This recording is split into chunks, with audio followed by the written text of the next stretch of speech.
how you going? Hi, I am okay. Wonderful to hear. Thanks so much for joining me. I really, really appreciate you making the time. Yes, it's actually my pleasure. When you asked me to do this, there was this small part of me that was like, yeah, why haven't you asked me? Like, I mean, yeah, of course Rude that it I'll. didn't happen earlier, I actually. know, I was like, only took you 3 years, but whatever. Totally.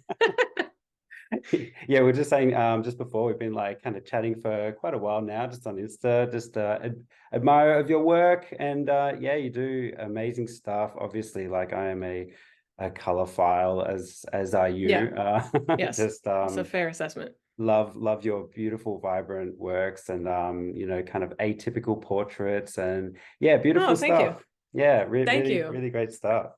That really um means a lot. of course, of course. Probably a bit late to say this, but happy new year. Oh, no, I think you have till February. I think that's the Cool. Good, art, good, yeah, good, good. especially because we're in such dramatically different time zones. I feel like Right. there's a lot of leeway in between here and there where, it's like how culture kind of moves slowly across continents. I Yeah, think we're time moves slowly across continents. So like if England is still listening to Britpop, then like you're allowed to still say Happy New Year, you know? right, right. We are like technically in the future in Australia, but just in terms of Well, society, way in the past, like sure, yeah. really, really far behind. I mean, aren't we all at this I mean, moment? we just copy America. So, whatever you're going through, we'll be Well, then going you're through five really, years really later. fucked because we Yeah. are also super behind currently. How was your 2023? It was sort of a constant uphill battle. It was pretty bad, Yeah. honestly. Yeah, I mean, it's really hard. Like the older I get, the harder it is to summarize anything. Hmm. Because it feels like, you know, as you get older, ideally you get a little bit more wiser and you start to look at the whole picture of things and start to understand that like um there's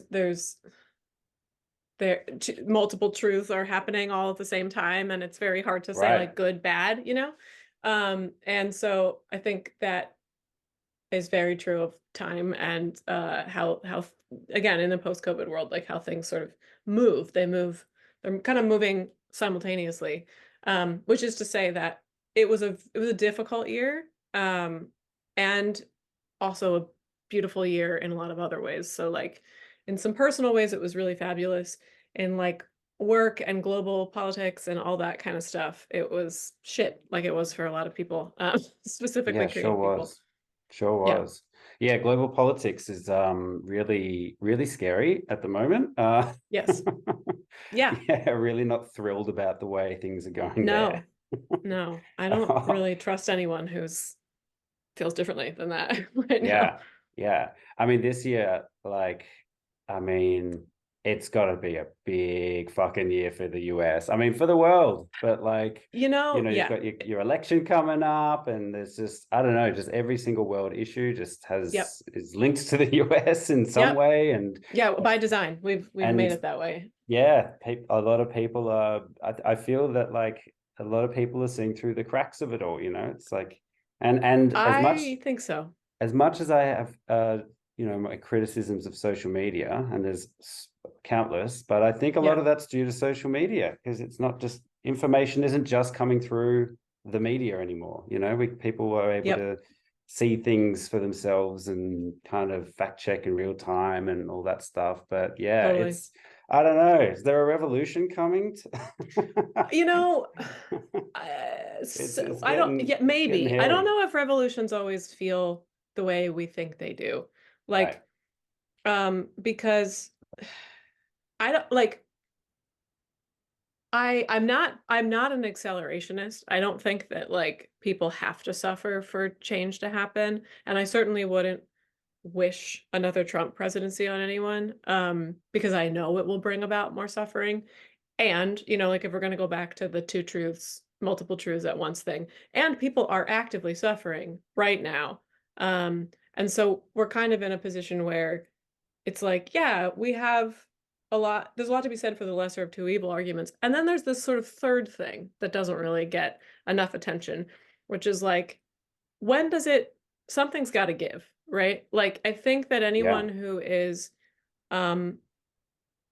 emotionally, politically, spiritually plugged in probably feels it. Like, you know, it feels palpable that like we're circling the drain here with the way things have been going. Very few people are doing well in a time when everyone, there is no reason why everyone isn't thriving. You know, like we have everything we Yeah. need, both materially and like intelligence wise. Like we have the technology. We could rebuild it. Like we have everything we need to make a more just society. And there's a handful of schmucks who are stopping that from happening. And like the scale at a certain point must tip over. And I would really like for human beings to have learned that that doesn't have to come at the cost of so much suffering. Unfortunately, that might not be the case. So it's hard to be like excited about it at the same time.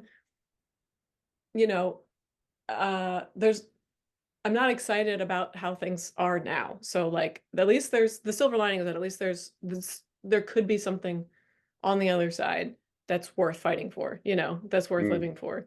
That's sort of a bleak way to look at it, but I think that's the best I can come up with a lot of the time. Yeah, yeah. I think we were talking recently just on Instagram about, yeah, I mean, far out. Like, I mean, first of all, how the hell are the two options Biden and Trump, and with that, with that, and second of all, like, yeah, the Democrats are making it harder and harder for lefties to remain lefties, Jesus right? Christ. Like, it's just the status Yeah. quo. It's just the what do you call it? In Star Wars, The Empire. the Empire. It's the Yeah. Empire, right? Yeah, it is. And it's also, you know, I don't know if Democrats have ever really like if we're using our if we're only measuring against ourselves, then yeah, the Democrats are on the left. If we're Mm, measuring, you know, globally and historically, American Democrats are not left at all. They're right, like right. centrist at best, often pretty fucking conservative. And yeah, it's really it's very painful to um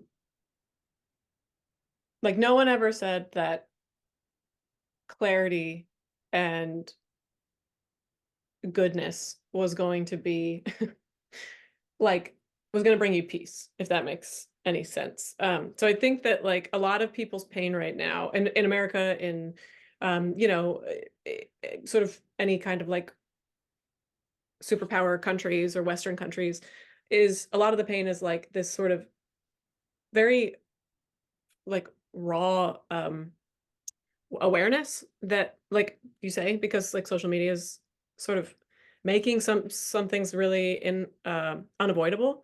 And I think that it's really, again, we're reaching like a critical mass with how much people can physically ignore what's going on. And like I think that it's really tough to become aware of a problem without the solution to the problem.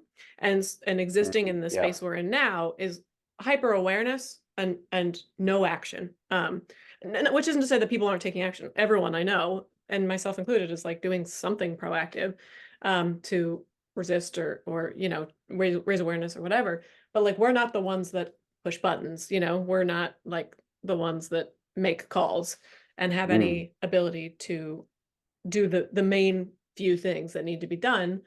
Um, but I don't know. I talked about this like on another podcast actually, the years ago.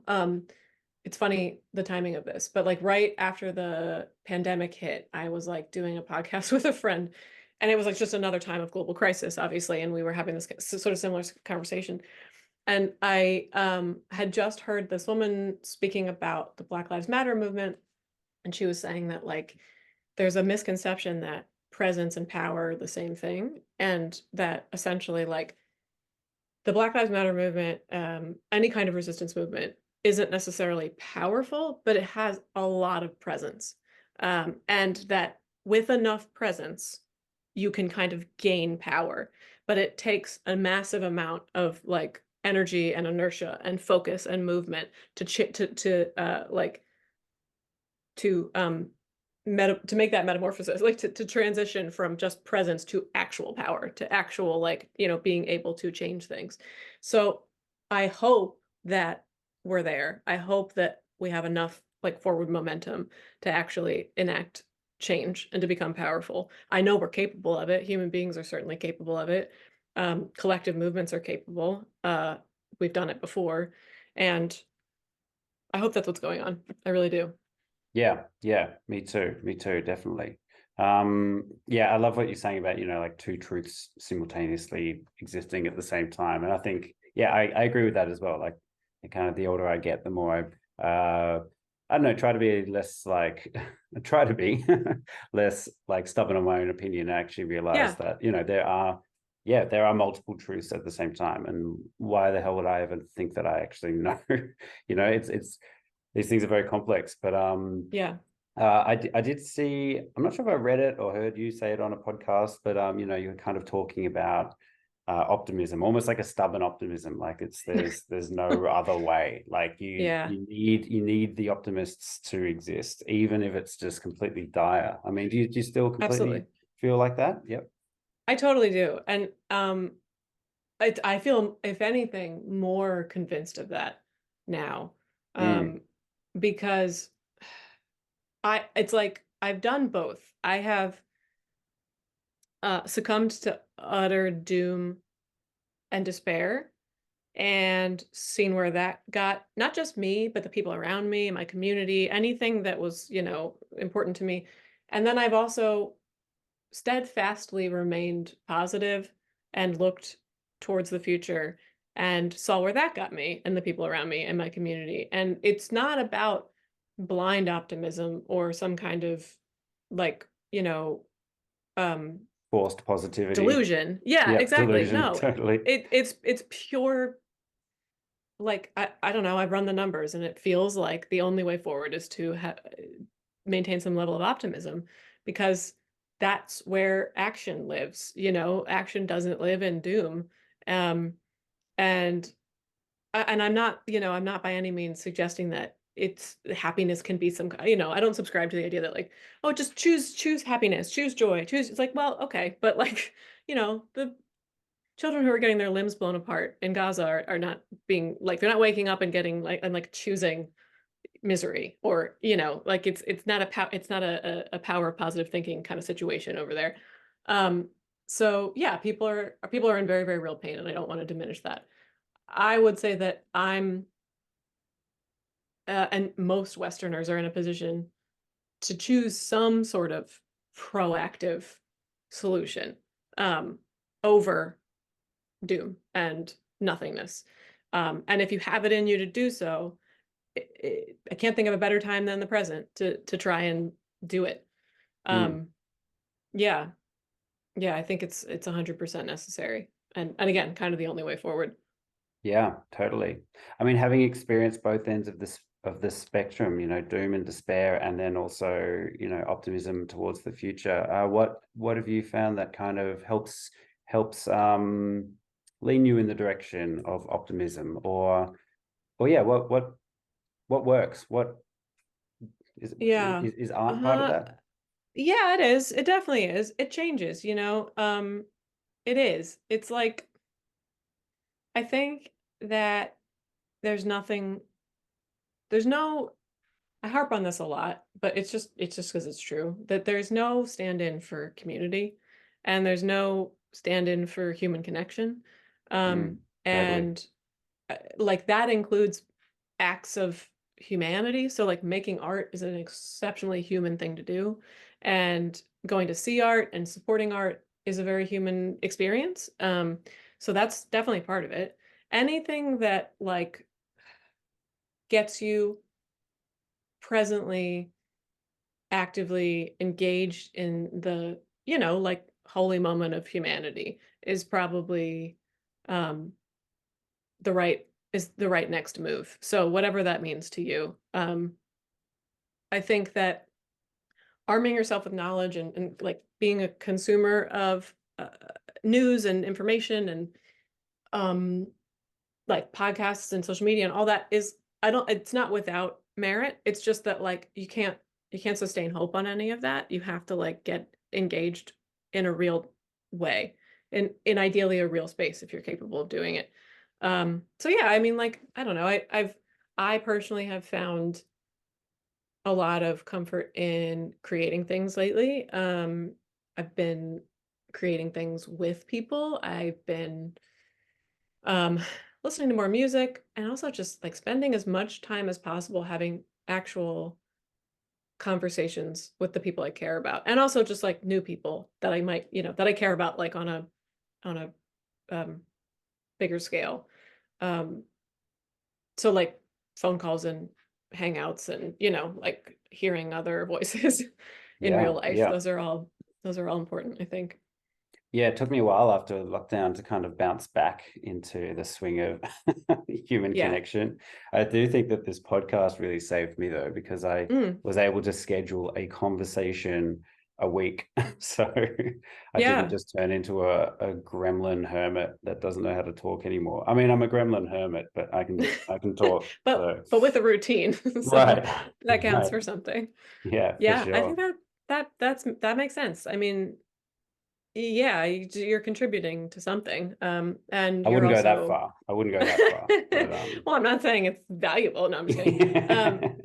No, I mean, you're keeping yourself connected to people in some way, and that's definitely, yeah, that's helpful, I think. Um, just you're the putting something extrovert out in there. me, I think. Just the extrovert, not able to cope. But hey, I love what you said before. Was it the holy moment of humanity? Was that something that you just said? I think that's what you said earlier. That sounds Earlier. like something I would say. Yeah, Yeah. yeah, I I love use that that. phrase. I use that phrase not pretty often, but I come back to it, the idea of like a holy moment. And it's not an original thought, and it's a little embarrassing to admit where I got it from. But it's from Eat, pray, it's from the love. movie. No. No, no. No, no. It's from the movie Waking Life. I don't know if you've seen that movie. Oh, is that the animated one? Wait, Yeah, it came uh, out. something Yeah, scope where they trace filming? yes, rotoscoping. Yeah, yeah, yeah. So Rotoscoping. Yeah, it came yeah. out in like when I was in high school. And so it had a really profound, like it hit at a really like formative time when it That was came a out. great film. I loved that when I saw it. I love it too, It's and been it has a years. real, yeah, it has a very real like it really opened something up in me. Mm, And it's like, I don't know, maybe I'm only being like apologetic about it or whatever, because like it's a little cringe, I think, for certain people. okay. Because it's very heavy-handed, and it's like, you know, it's just very heavy-handed in terms of like talking about existential things and blah blah blah. But whatever, it is what it is. It, again, it hit me at the right time, and so there's parts of it that I think about constantly. Um, and that's one of them. There's a scene where two people are just talking about being human and like experiencing the holy moment, is their phrase. And like the one person is saying that if they stopped to experience that they would probably just cry, because that's just what their instinct is to do when they're letting themselves like feel the holy Hmm. moment. Um, and the other, they're like, well, I would either laugh or I would cry or whatever. I'm paraphrasing horribly because it's been a long time since I've seen it. But anyway, I come back to that phrase a lot because I've never heard a better two words to describe um, being present, or just existence than that. It means a lot to me. Yeah, yeah. I mean, it resonates with me too. I mean, that kind of looking for the how do I say this without sounding way too cringe, but I'll go for it. The Maybe we need spirit. to just lean in and just say Yeah, lean whatever, into the whatever cringe. cringe. I Yeah. am a fan of cringe. The Yeah. spiritual in the moment, right? Hmm. Really kind of looking for the holy or the godly moments. Yeah. Psychedelics really help with that for me. Amen. No, I know. And that's why I'm hesitant to even use like, um, words that have religious sort of Right. like, baggage, because I think you know what I mean when I say that. Mm. And I think you probably know if someone says the word God, it probably means many things to you. Yeah. And I used to I, hate the word. Now I kind me of can't too. stop using it. So Yeah, no, I hear you completely. Yeah, same. It it's like a real, it's not just a shorthand or a stand-in. It's like, well, it's meant a lot of different things to a lot of different people at a lot of different points in history. So it's all of those things, I think, probably, like I'm not a religious person. I don't believe in like an omnipresent God or an interventionist God or any kind of like spiteful God or whatever. But I know some people do, and that's not really any of my business. And Mhm. it moves people to do things, and often for the worse, like we are currently seeing. But sometimes it really makes people, it really gives people like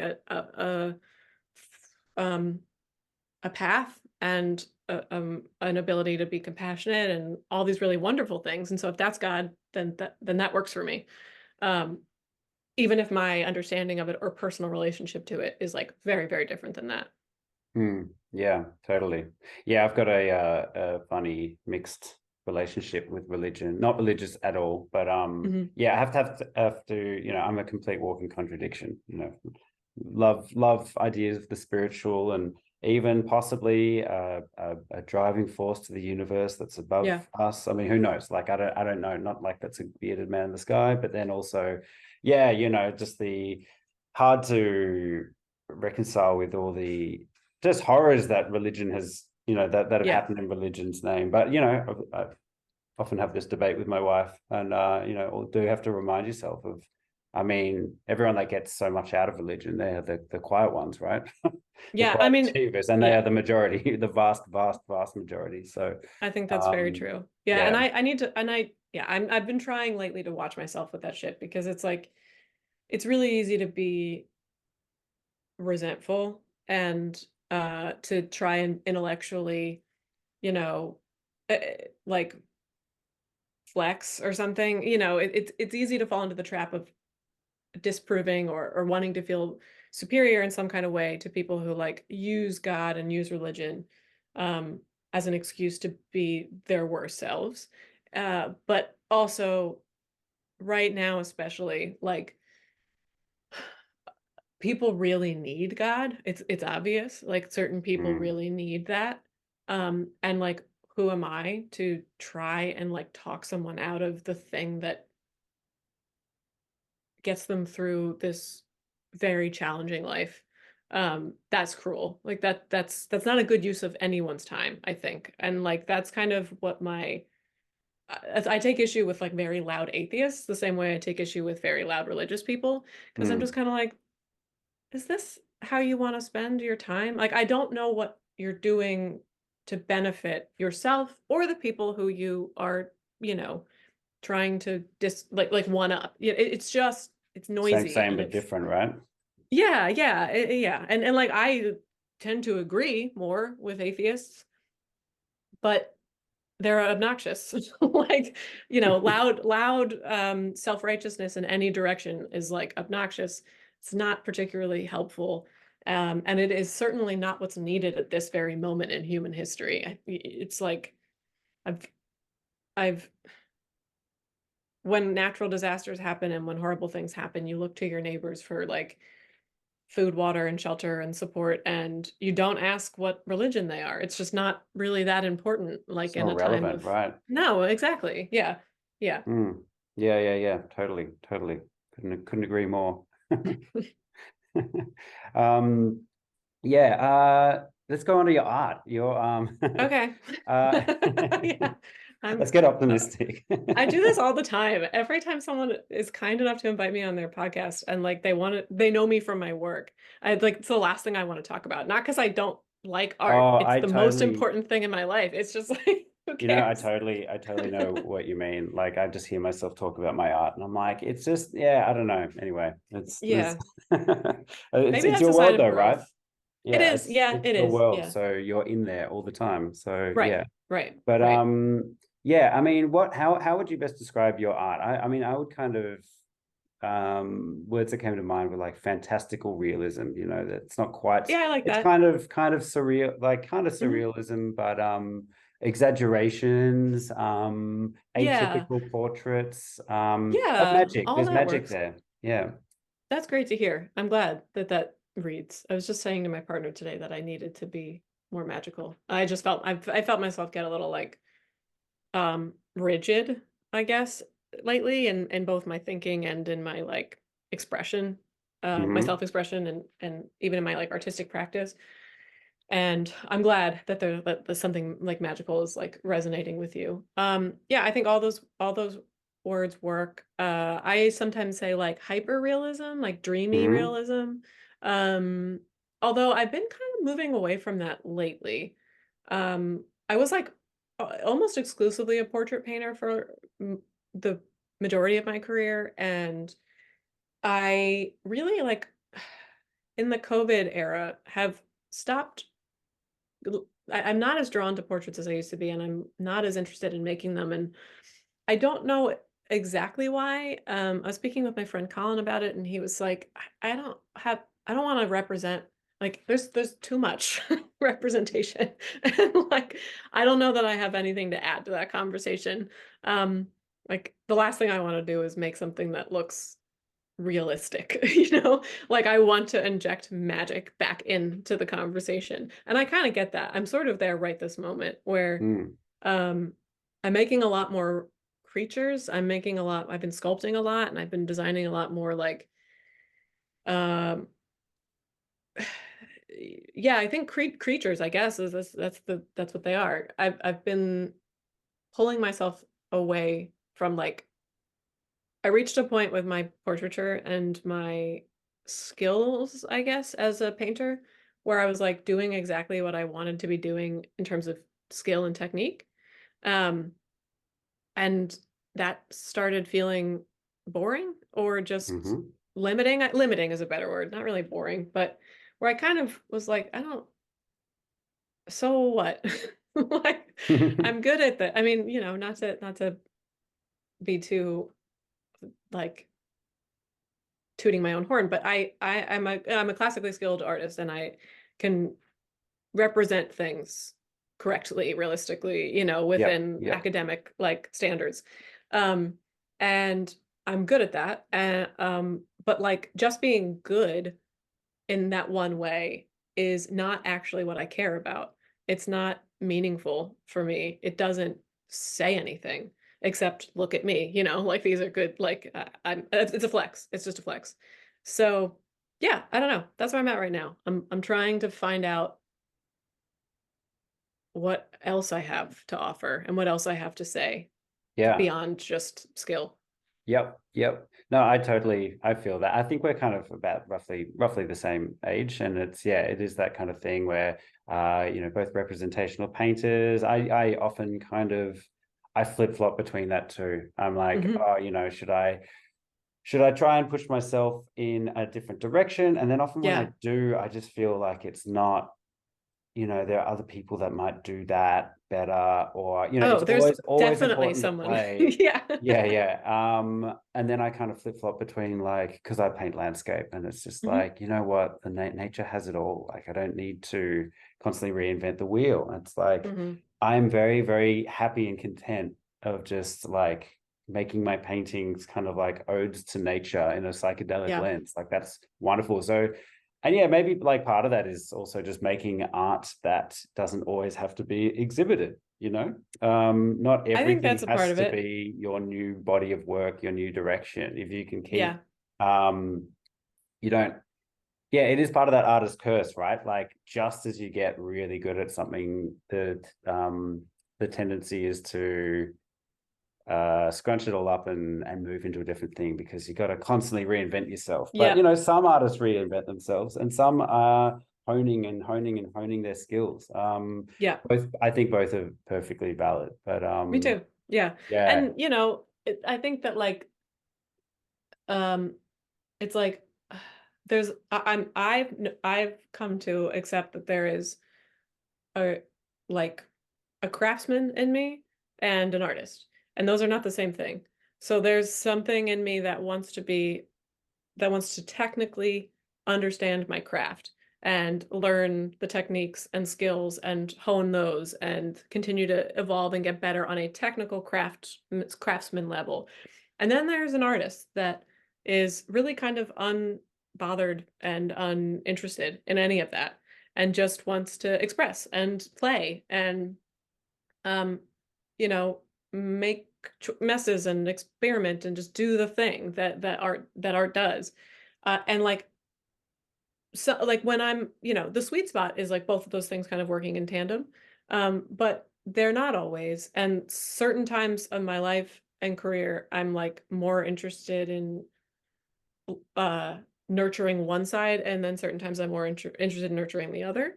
And I I think that's fine. I'm okay with that. That's my process. Like it's I don't know. I spent a lot of time, like I suspect maybe you have, or just a lot of artists have, kind of like beating myself up for not knowing my style, quote unquote, or exactly what my subject or my, like I've flopped around so much and find so many different kinds of art beautiful and cool. And like I wrote music for a long time. I sculpt, I paint, I've been a graphic designer. I'm a character designer for like my day job. I work in animation. So like there's just which is stylistically very, very different than what my fine art is.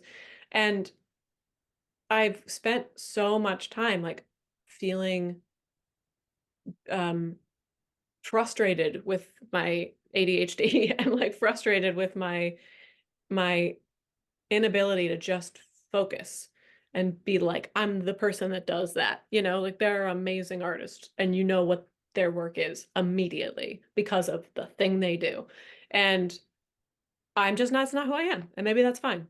Like the things I'm sculpting right now are really different than like what a lot of people probably like initially followed me on Instagram for. And They're so cool. I love your thank you. sculptures.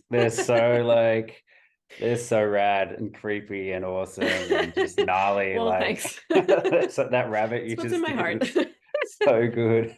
Thank all you the so much. all the muscles and multiple eyes and stuff.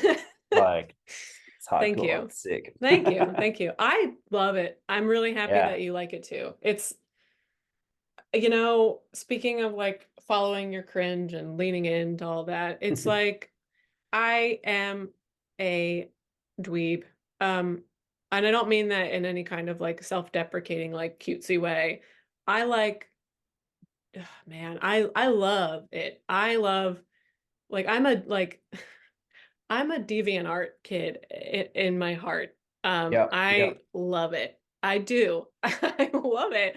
I like loved I you know, I was in middle school the first time I picked up a Juxtapose magazine, and Hmm. it just blew my fucking mind. Yeah, And I so there's remember having the same feeling. Yep. yeah, so it felt so eye-opening, and it spoke to like exactly what was inside of me creatively. um and like there are times where I feel like I need to be saying or doing or making important things, or speaking on some higher, speaking to some higher cause, or making more like sophisticated work that it's just not in me to do so. It's disingenuous. And when I make like D&D creatures that have multiple eyes and like could exist in any like nerd cave, like that speaks to me. It's what's in my heart. It really is. I'm trying to honor that person right now because like I think a lot of why I stopped enjoying portraiture was because it wasn't really what I wanted to do at the end of the day. It wasn't really like, again, I it was at that time what was most important to me was validation and to be accepted and to be seen as a good artist, or just an important person, period, in any way, even in a small way. And so it was like, well, okay, the fastest way to that track is to do something that's obviously good, that like even if you're not into it, you can recognize that there's skill and talent there. And I knew I possessed certain skills and talents, and so it made sense to just like really try and do that thing and get that like get that hit. And I did. And lo and behold, it didn't really give me the sustained satisfaction that I hoped it would, which has been true of every other shortcut I've ever taken in my life. Every other, and I'm hardly the only person to have that experience. Like anytime you're doing something for someone else exclusively, it's going to be dissatisfying. And yeah, I'm trying to honor that person in me today that really wants to sculpt little creatures and make cheesy, like, you know, comic-y Frank Frazetta, big boobed ladies and all the fun stuff that I liked when I was a kid. Yeah, yeah. It's funny that kind of that the pop surrealist world. Like, did you study fine art? Did you? I studied illustration in Right. college. I went to Parsons and studied illustration, but prior Ah, to so that, I'm sure it would have been much more acceptable, that kind of like stuff. Whereas like in the yeah, fine art realm, there's kind of look down the nose at the pop surrealistic totally. kind of world. So it Yeah. was like that kind of, but it resonates with so many people. Like what young adult didn't pick up a hi-fructose or a Yep. juxtapose magazine and just go, wow, this is so Yeah. cool, this is Yeah. rad. Yeah. And I guess I just assumed I should evolve past that at a certain point, and turns out I haven't, and that's fine. Like, Yeah, yeah. it's fine. It's like I think that the ego when you're young is like, how can I make a mark and a legacy, and like, how do I guarantee that like the thing I'm doing is so important? I want to like win at that.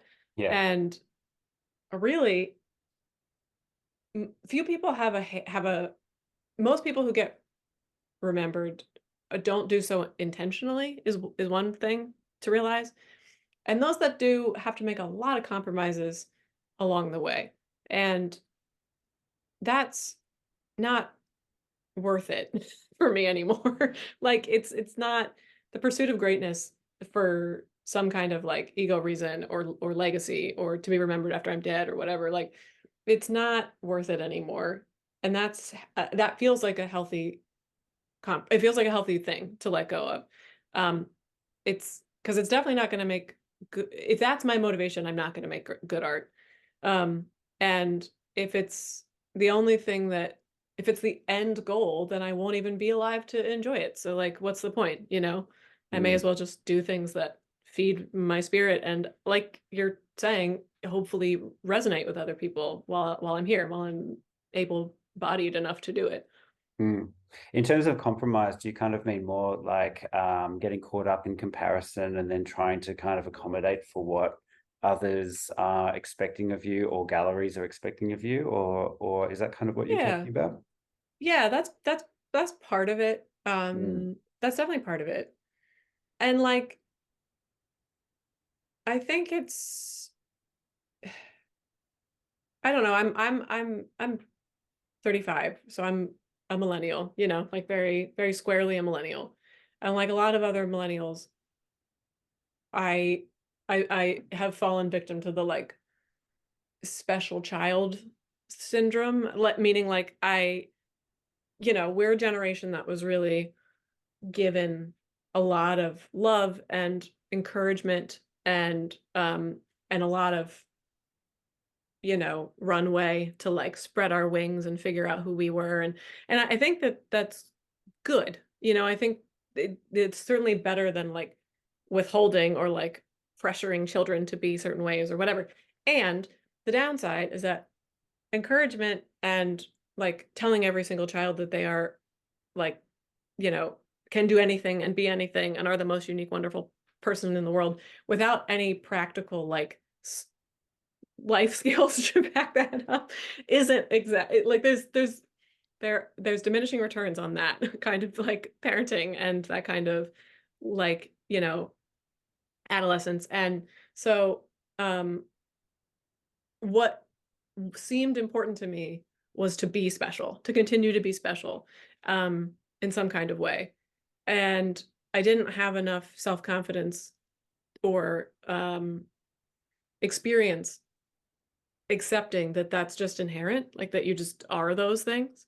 Mm. So a lot of the work I feel like I was making for a while was really about like making like about maintaining that facade, like maintaining what I thought other people saw that was special, if that makes sense. Like I had crafted a narrative around what it meant to be me instead of just being me. And I crafted a sort of style and work that other people really responded to. And I started hearing other people's praise in my own voice, even though it wasn't coming from me. Um, this is maybe a roundabout answer, but it compromises, sometimes they're really obvious. Like sometimes you're aware you're making them and you're making choices. And sometimes you're just like living in compromise and you're not even necessarily aware of it until usually it something outside of you happens to make you aware that that's what's going on. And I think a lot of things happened all at once, but like COVID was definitely a big turning point creatively. That was like, well, galleries are kind of not doing their thing. Um, People don't necessarily have money to spend on art. Also, like, what is this even good for right now? You know, like, how do I speak to any of Right. this as an artist? Um, and if I am going to continue to assume this is worthwhile, then like, well, shit, I should really ask myself what I'm even doing, you know? Because like all the things I'm describing to you, this whole thought process is reflective. I didn't know any of this going in, you know, like I wasn't making these choices consciously or thinking about this necessarily consciously. It just happened. Like I was just I was just making moves, making art, you know, getting good response and then continuing to do it and found myself in this position. So yeah, I'm trying to be a lot more um like intentional Hmm. with everything, with my work and my words and my actions right now. Sometimes though, that collapse of everything as you know looking back on reflection turns out to be the best thing for you, right? Do you find that? I can't think of a time when it hasn't been, to be Mm, honest. Yeah. right, right. It kind of comes back to the conversation we had at the very beginning of this about revolutions. It's like they happen globally, they happen internally. Like we're always in a state of flux. Like there's always transition happening, and sometimes it's happening really rapidly, and sometimes it's quiet. But yeah, I mean, there's never been a time in my personal life, and I can't really think of a time in history where things didn't like grow out of some kind of collapse, you know? And it's not always been positive, but like at least not globally necessarily. But personally, yeah, personally, every time I've had to like do a major reassessment, you know, what's on the other side of it, so long as I do it like honestly, um, is for the better. Mm-hmm. Totally, totally. Yeah. Also, sometimes we can just coast, right? And it's not until like I think, yeah, I'm 36, you're 35, Mhm. same age, more or less. Yeah, kind of sometimes I forget that, I've still got another 40 years maybe of an art career if I Yeah. if I choose to, if I live that long. Yeah. Right. Good chance I won't. But yeah, like you can also be at risk of just kind of coasting and being like, cool, I have already figured myself out. Yeah. It's so easy at mid to late 30s to obsess on, oh my God, we're getting old. But like, say Yeah. that to a 50 or a 60 or a 70-year-old, and they're just like, mate, like, what are you saying? It's cringe to hear you say that. There's so much more Yeah. development in store for us. There's so much more hardship. There's so much more Yep. transformational moments that we can, um, you know, all churn up into the life sausage that is us. What Yeah, was that? exactly. What was that sentence? The life sausage. Yeah. Um, no, you know, Sorry. life sausage. Yeah. Um, Love a it's bit of a life sausage. it's an Australian thing, I assume. Yeah. Um, Snag. Sorry. yeah. uh, Life hot dogs is what we would call them in America. Yeah. Um, but yeah, no, I feel that a lot lately. It's like it's annoying to hear people in their 30s talk about being old, and I'm very guilty of doing it. I'm very guilty of like, you Everyone know, is. Everyone is. it's so silly. I also like, you know, the idea that you would make your best work in your 20s is like so depressing. Like Yeah, why like totally. like Totally. that's horrifying.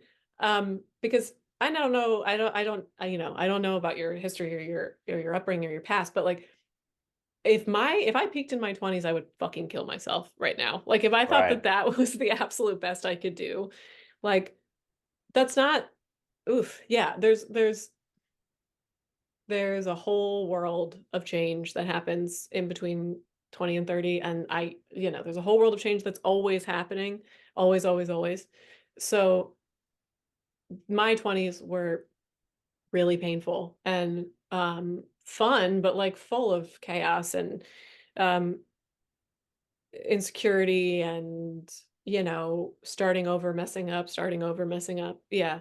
I i it's easy to live in some sort of like, it's easy to like maybe look at other people at what they've accomplished young and feel some sort of, you know to covet it or feel some kind of like resentment about it, or to be shitty about it.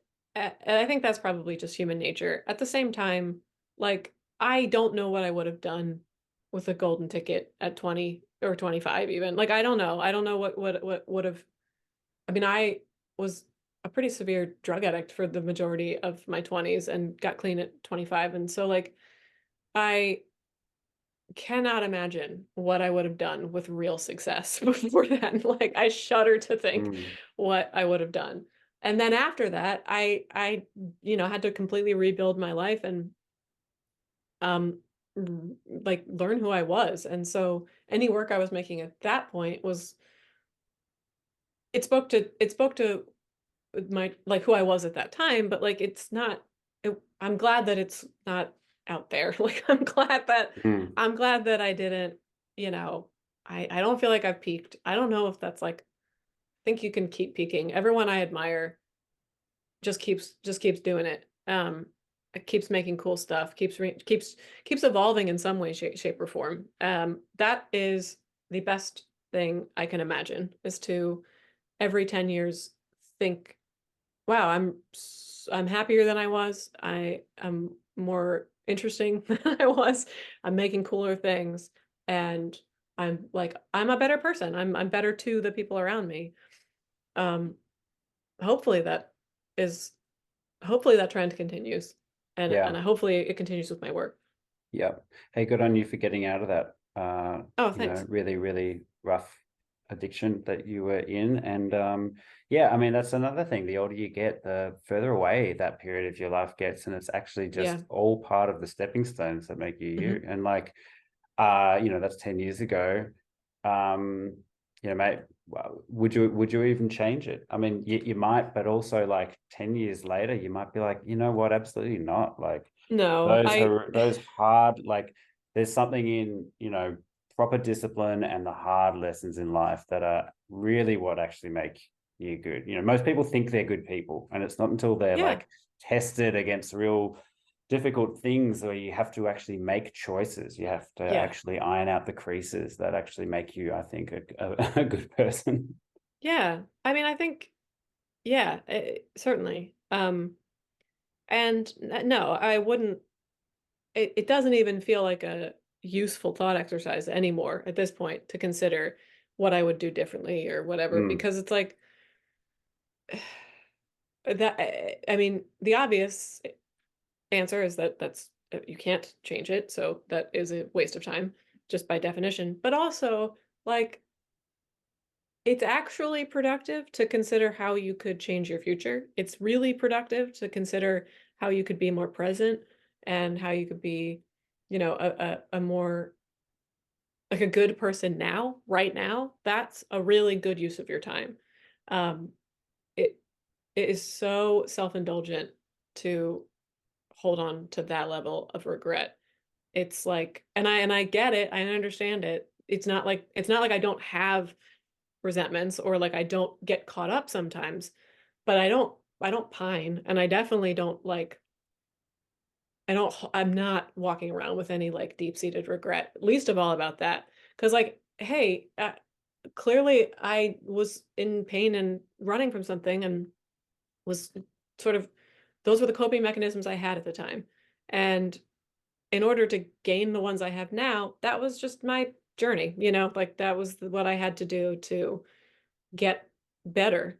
So it's fine. It is what it is. Like that's just my story. It's not, I don't think it's any kind of like, I don't feel particularly proud of it. It's just a part of, it's neutral, it's my story. It's where I was. Yeah, yeah, for sure. That's awesome. I love that. Go Thanks. you. Churn it all up and make a good old life sausage. The best life Yeah, sausage. Um, exactly. sorry. I usually don't focus too much on like technique of painting because that can, just be much more for the art nerds rather than the general audience. However, I am curious about your technique, so I will go there. Okay. It looks really unique, and I was trying to, much of your work I've tried to kind of like, yeah, I think many artists do this, try and reverse engineer how someone does Sure. it. And Oh yeah, yeah. there's a lot that I couldn't really work out because it's kind of a mix of digital and then hmm I was reading about it the other day, but yeah, so you like mix of digital and then you're actually taking those digital drawings and things onto the canvas. So it's kind of a Yeah. big hybrid. Yeah, I mean, it really is like it's piece to piece. So, Mm. I went through a phase where I was like really obsessed with getting digital art taken more seriously in fine art spaces, and I no longer have that obsession. I don't know. Mm. It's just like other people are doing it, and it wasn't that satisfying. But so like, yeah, I had for a long time this like really high end um plotter printer that could print on canvas and vellum and like all kinds of cool materials. And so I went through this phase where I was doing digital paintings, or I would do like digital underpaintings or digital color blocking of like certain shapes and stuff. And then I'd print usually on canvas, sometimes on like sheet clay paper or like, vellum. And I'd use acetones and things to kind of like make tonal maps and to um like build detail in kind of like a etching eraser kind of way. And then I would paint over top of that with acrylics or oils or whatever, or sometimes combinations of those things. And to like all kinds of, varying degrees of success. And like, and I also, at this stage, I don't really do that anymore. I mostly just paint acrylics or oils. Mostly because I found that I actually like painting on wood better than I like painting on canvas, and you can't really replicate that. Um, and also it just seemed to like confuse people and like I don't know. I was really like I was really on some bullshit and thinking that I was like reinventing painting. And I don't know, maybe something got shifted, but I think mostly people were just like, yeah, these are cool paintings. Like I don't really we don't care. Like you said, the art nerds are interested. Like the process Mm. is interesting. It was fun. I was figuring something out about myself by doing it. Um, but it like I just would end up liking one part of the process a lot more, and so I was kind of just making my life harder. I liked I liked every stage of it, but it was a drag at the end of the day, which Right. is part of why I don't really do that anymore, and also why I was like maybe I want to sculpt, maybe I just want to like get my hands in something, because Mm. like I love painting digitally. I'm very good at it. I really like it. I think that it should be considered a more highbrow thing than it is, but whatever. Um, and I do it a lot now for my day job. You know, character design and animation work is like exclusively digital these days. And I get that out of that. Like now I kind of Yeah. don't need to do it as much for fun. Um, and because I spend a lot of my time on the iPad or like painting in Photoshop or whatever, I usually when I make things for myself or for shows, I'm much more itching to like get my actual hands dirty. So I sculpt or I paint, like in traditional ways. But I don't know. I mean, I'm I'm still there's a part of me that feels like I haven't figured out how to make art yet. Or like that I it's maybe it's That's just probably good. I mean, especially if your yeah, art is already looking as good as it looks, if you still, I mean, I the don't know biggest what I'm fear is doing. falling in love with your own work, too much, right? Exactly. If you fall too much in love with your own work, then good luck to you. I Yeah. think you gotta Yeah. a little bit of I like s- not accepting the way it is what makes you grow. yeah. So Well, yeah. there's like cool stuff that came out of that process. So like learning what acetone does to digital pigment is interesting. It's not something that I've seen a lot of people play with. And you can kind of manipulate, excuse me, you can manipulate digital pigment like watercolor sort of, and move it around, and like that's cool. You know, I think there's something there still that probably I'll come back to or figure out more of eventually.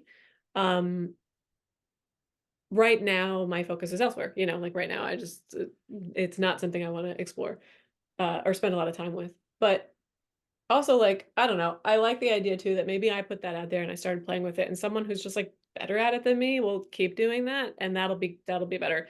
Like, I don't know, you always hear stories where you're like, I watched this I watched this movie, I watched a documentary on Max Roach, who's like a jazz drummer, and he's the pioneer and has inspired a million people. Um, but anytime there's like the guy, there's always the two or three guys before that that you don't know anything about, that don't have a documentary, that are just like the guy in the shitty club doing the thing that, you know, and so like everyone wants to Right, be the right. guy, but that's not any, but those other people are not any less important than that, than the guy that has the documentary. And maybe I'll be neither, but like anywhere I fall on that scale, some is good because I'm just doing it. Like I'm just part of it. We're all just doing it. And it always kind of, anytime I think I know what pieces of mine are gonna hit or resonate, I'm wrong anyway, like a good part of the time. So maybe it's just like it's not for me to say. I'm not in control of that. It's like it's not, I don't want to spend my time trying to design success anymore. I don't want to spend my time fighting with algorithms or like, you know, clamoring for awards or recognition. And those things feel good to get, and I'm happy to get them. It's just like right now my focus is on keeping myself alive and sane. And part of that practice is making art that actually means something to me.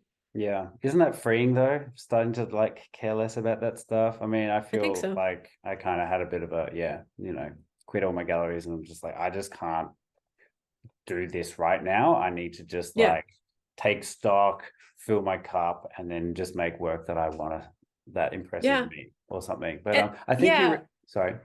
No, please go on. No, I think was it you recently shared a story or something on Instagram of Rick Rubin talking about how the audience comes last. Was that you? Or maybe I just saw it Um, on Instagram. I saw that clip. I don't know if I shared it or Oh, not, but I okay, know right. exactly what you're talking about. Yeah, It yeah, made and the he just, rounds.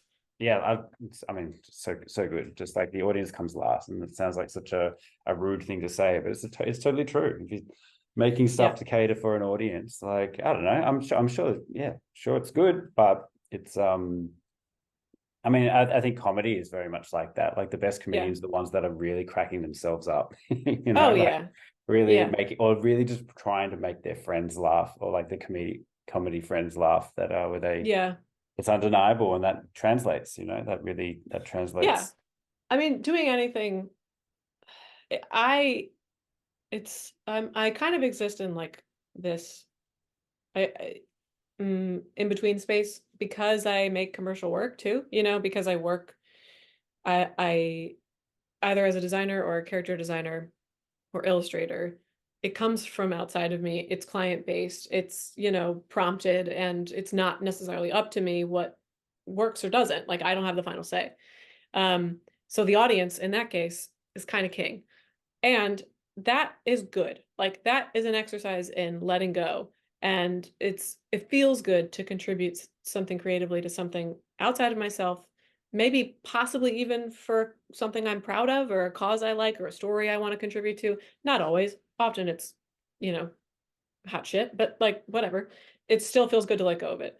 And because I've gotten to do some of that, I it's given me freedom and room in my personal work to like explore again, you know, to actually really make things for me and listen to what that sounds like, feels like, looks like.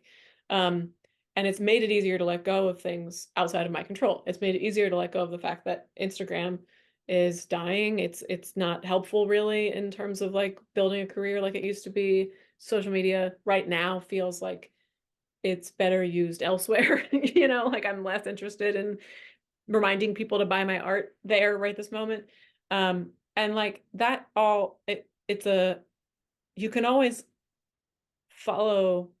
I don't want to fight that, you know. I don't want to like resist a natural, mm, not even death, but just I don't want to resist a changing of the tides.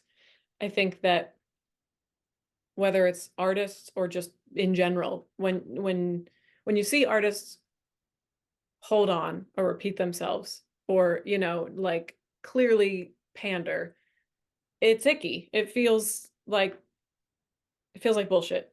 And if there's one thing I wish there was less of in art, it's bullshit. So like I'm trying to like not do that on a personal level. Um, and it's not for me to say if someone's, you know, bullshitting or not, but it's like, I don't know. I follow a lot of sculptors on YouTube because I learned how to sculpt like exclusively from just watching YouTube tutorials. And some of them are brilliant. I mean, the ones I follow, they're all brilliant, but like often it's like, oh, right, you have to make like Wednesday Addams doing that dance because like you Right. just have to, apparently, like you're legally obligated to do that. If you're like, if you're anyone in the business of like art on a platform, if you are an Instagram artist or a YouTube artist or a TikTok artist or whatever, it feels like, you know, every 2 to 6 months, there's just something that you've got to contribute to. You've got to say something about this. And I'm not knocking anyone's like hustle. I get why you would do that. And I've certainly like pandered, you know, I totally get it. But at the same time, it's so fucking boring. Like I don't, there's, I'm never going to see um, I'm never going to see like a Minecraft or Mario movie or Star Wars piece of art that like moves my spirit at this point in life. I really highly doubt that's gonna happen. Right. Like, I don't know. It's already there. It is art. Like someone did it the first time. Yeah. Yeah. I know a lot of people rate the Lego movie, but I just can't. I just I can't. haven't seen But it. anyway, And neither. I mean, I don't even, it's not even like I have no, you know, it's not about my like my kind of crankiness towards the commercialization of art or my like issue with Marvel or any of those things, which I have plenty of. It's just like, you know, because it's like God. It's like if Marvel is what's in your heart, then I'm not going to take it away from you. But like Yeah. then Yeah. there's a level after that where it's like you're not like what a waste of time, I guess. Like what like the movie's there, the content's there. Everyone's got to do what they have to do to like survive and get views and, you know, whatever. But I struggle I've never heard anyone like get really excited about like the 10th Baby Yoda drawing they saw. You know, like maybe the first time you saw it, it was like, oh, that's cute. I like that thing. But like almost immediately, you're like, I'm so fucking sick of seeing Baby Yoda, right? Like even people who Yeah. like that show are probably really sick and tired of seeing Baby Yoda art. So you have a nanosecond to like make your mark and hope that it goes somewhere. And like that's not worth my energy to try and like strike in that nanosecond right now. Totally. Oh, just on that, like I just find such a hilarious kind of cringe just when you see those tattoo pages on Instagram where someone literally just gets a tattoo of like the meme of the week or like meme of the day. Like Yeah, that will just that's be I struggle with irrelevant. That that. will be irrelevant in 3 days, and it is Yeah. inked on you. So good one.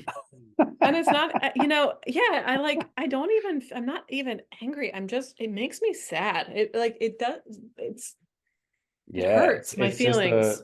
the economy of likes, isn't it? It's Yeah, that's it. yeah, yeah. And Went viral, again, nailed like, it. yeah, and I really don't want to I don't want to piss on anyone's pound cake. I don't want to like, like make anyone's like the thing that they like feel small or feel silly or whatever, you know, like we're talking about our own cringy shit. It's all fine. But there is, there's, there's the like, the monoculture isn't really the right word, but the kind of like the homogeny of Oh culture yeah, yeah. is Homogenized art, right? it's Yep. stifling. It's really bad for us. Mm. It's really doing damage. And Yeah, you We see that a we've lot in the lost we mural lost worlds. something. No, Yeah, totally. 100%. In mural worlds, like at least in Melbourne where I live, there's Mhm. one of the biggest ways you can get good budgeted jobs is through council funded Yeah, jobs. right. And a lot of all those councils have their own briefs, and it's always very safe, and you've always got to jump through the same hoops. And a Yeah. lot of murals end up looking the same, and Yeah. it's difficult to get your best work out there in murals when someone is funding it and you're taking creative direction from people that don't have a creative bone in their body. And Right, you do right. see that a lot with murals at the moment. Yeah. So big ups to anyone who just sticks to their guns. Yeah. Doing big ambitious work and taking no compromise. It might mean you lose jobs, but like, yeah, people often want the last thing that you've painted too. It's and you can accidentally get stuck in a lane that you never intended to be stuck in. So That's certainly true. yeah, exactly what you said. The homogeny of art is yeah, everyone should be wary of that, I think. Hmm. Because it's an easy thing to fall into, especially when there's fame or money attached to going that route. So yeah, Yeah, it's really rough. It's rough out there. yeah, It's rough. totally. It's like, I don't know. Um I'm not it feels rarer and rarer that I see something or like I see a piece of art, I experience it, I watch a movie or whatever, where I'm like really moved. Mm, And maybe it's because there's just so much, we're living in such a like oppressive, traumatic time and have been for, a while, but specifically the past like 4 years, it's just an onslaught of impossible to navigate horror. Um, and maybe it feels harder to like, you know, be moved or something, or to escape into art. But like, I don't necessarily think that's true. If anything, I think we're desperate for it right now. Like now more than ever, I would love to be uplifted, taken away somewhere, what like escapism or just to be reminded of the power of humanity and creativity. And I'm personally very desperate for it. And I'm like thirsty for it. And I'm looking for it anywhere I can get it. And it's not to say that it doesn't exist, but when you feel it, when I like am really moved by a piece of work in any medium, it like knocks me off my feet right now because so much of what I'm seeing and taking in is so the same. It's so the same. And it's no one in particular person's fault. It's like this is what we've done by like commodifying and like social mediaizing the creative mm, process is we've taken so much authenticity, personal authenticity out of the process, and we've lost, I can't put my finger on what, we have lost something as a result of doing that. Even really good artists have like you know are everyone is suffering as a result. Work is suffering as a result of that. So I'm especially impressed when I like see a movie or watch a TV show or hear a song or see a painting or whatever that feels unique and feels new. Like that is good on you for being able to make that happen.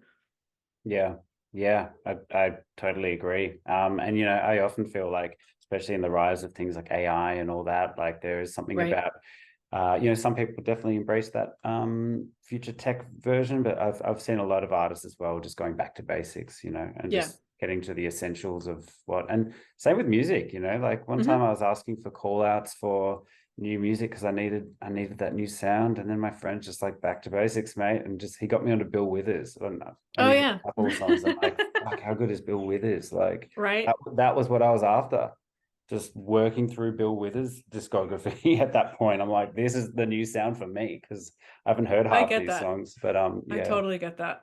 Yeah, Um, I like I can I've been listening to the Beatles lately. Like you mm. can't get more, like standard basics than that. But that's like I finally watched the Oh, Apple TV, the that big documentary that documentary. Yeah. yeah, the Peter Jackson documentary. I started watching that and it like felt magical. It really did. Like I got it. I got why people were so obsessed with that when it came out. Um, because I was just blown away by the averageness of these people. Like, not that their talent is average, but they are Just just, normal. they're Yeah. kids. Yeah, they're like Right. 25-year-olds just dicking around and smoking weed and writing music and like fighting and whatever. They're just having like this very, very normal young man's experience on, in a bizarre global way. And like it was incredible to be present for that. And then I just got excited again about how good the Beatles are. Right. like how simply good the songs that defined our lives, like as Americans, as Westerners, as whatever, like incredible what came out of that. It's not a profound thought. It's just like, wow, the Beatles are a really good band. So I've been listening to a lot lately. Rad. I love it. Yeah, and my studio mate has been listening to classical music a lot for the same reason. It's like we did something good here. I want to re-explore that. Mm. Um, yeah, there's a lot to be said for going back to basics. I think it's a big part of why uh I think it's a big part of why sculpting why I got such a like, I got sort of obsessed with sculpting after never being a sculptor ever, is because it felt really like